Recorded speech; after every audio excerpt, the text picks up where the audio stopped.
Are you outraged with the war in Gaza? So am I. My name is Rawan Osman. I'm half Syrian, half Lebanese. Since October 7th, I visited Israel 9 times, and I want to testify before God and you, Israel is not the problem. Last week, Israel buried Shiri Bibas with her children Ariel and Kfir. Hamas said they had been arrested.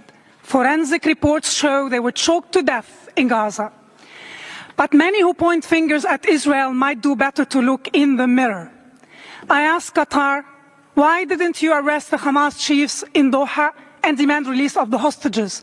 Why did you finance terror? And I ask Iran, why do you send billions to Hamas and Hezbollah instead of liberating your own people who are suffering oppression and poverty? Egypt, you charged Gazans thousands of dollars to escape the war. How can you lecture about the morality of displacing Gazans? Jordan, why have you refused to accept any Gazans? Are they not your own people? Lebanon, instead of discussing Hezbollah's political role, ban the party. Syria, if the new president is sincere about his transformation, I ask him to return the body of Eli Cohen. It's been 6 decades. Allow his wife to bury him before she dies. Hamas abuses dead bodies. Be a better Arab. Be a better Muslim. Thank you. Food, canned goods, flour. I asked the UN, the Arab League, and everyone who has been raising the Palestinian flag since October 7, where is the flag of Yemen? In my country, 500,000 people have died in the last 10 years. The biggest famine and humanitarian crisis in modern history. Why does no one care when 500,000 Yemenis die? What about Sudan? In less than 2 years, more than 150,000 people have been killed. Where is the flag of Sudan? What about Syria? 500,000 Syrians have been killed. Where is the Syrian flag? High Commissioner, why is it that when Arabs kill millions of Arabs, no one bats an eye? Where is the outrage and where are the protests? Why don't you mention the Houthis in Yemen who have spent millions of dollars firing missiles at Israel instead of feeding my starving people? May I ask why your report mentions Israel 188 times, yet fails to mention the Islamic regime in Iran even once? How can you speak about the conflict while ignoring the party that has armed, trained and funded terror proxies like Hamas, Hezbollah and the Houthis who have been bombing Israel thousands of times? And why is Qatar sitting here as a member of the Human Rights Council when they host the Hamas terror leaders in luxury hotels?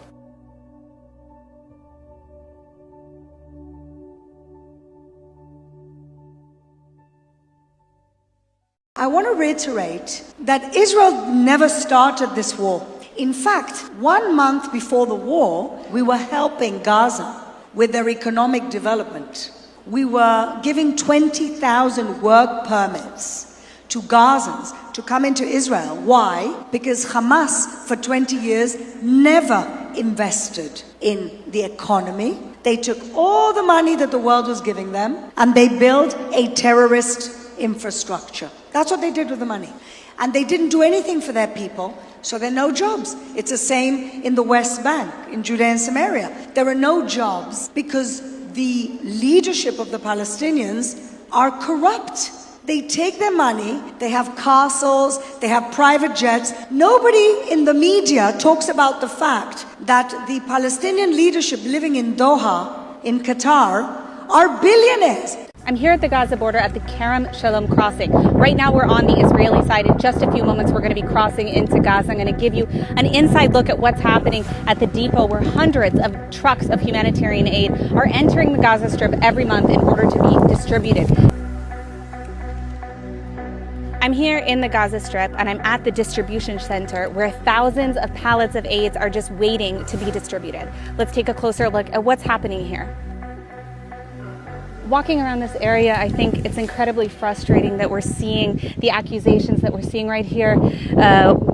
from the UN accusing Israel of intentional starvation, all kinds of crimes against humanity that are simply not the case when you actually look at the facts on the ground. Now, is there suffering in Gaza? Of course. Are there pockets of hunger? Absolutely. Which is why you see this distribution center with thousands of pallets of aid just waiting to be delivered. This is literally, as far as the eye can see, you see humanitarian aid waiting for distribution.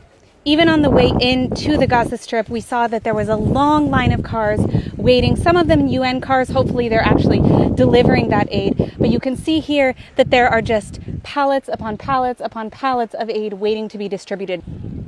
Again, medicine being donated to the people of Gaza, yet not being distributed. Sanitary supplies. Here we have a collection of aid from the UAE. Again, not being distributed by the United Nations. I have behind me aid from Egypt, and you can see sitting in the sun, rotting. Aid is literally just rotting here because the United Nations isn't picking it up. Well, at the same time, running an entire disinformation campaign across media and social media accusing Israel of being the obstacle. As you can see, the hundreds of boxes here for the United Nations are not yet being distributed. You can see here UNICEF for every child, but apparently not for the children of Gaza.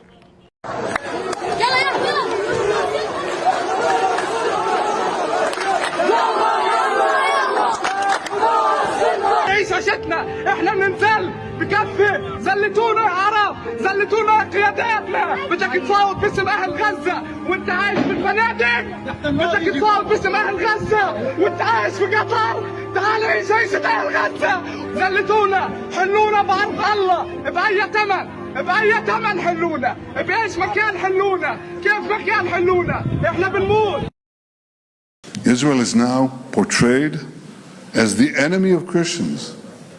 And the enemies of Christians are portrayed as the friends of the United States. Iran, a friend of the United States, an innocent victim. The Muslim Brotherhood, who chant death to America alongside Iran, friends of America. Hamas, these monsters who burned babies, raped our women, beheaded our men, and chant death to America, friends of America. Israel has a thriving Christian community, the only thriving Christian community in the broad radius of the Middle East, where Christians are not tolerated, they're cherished.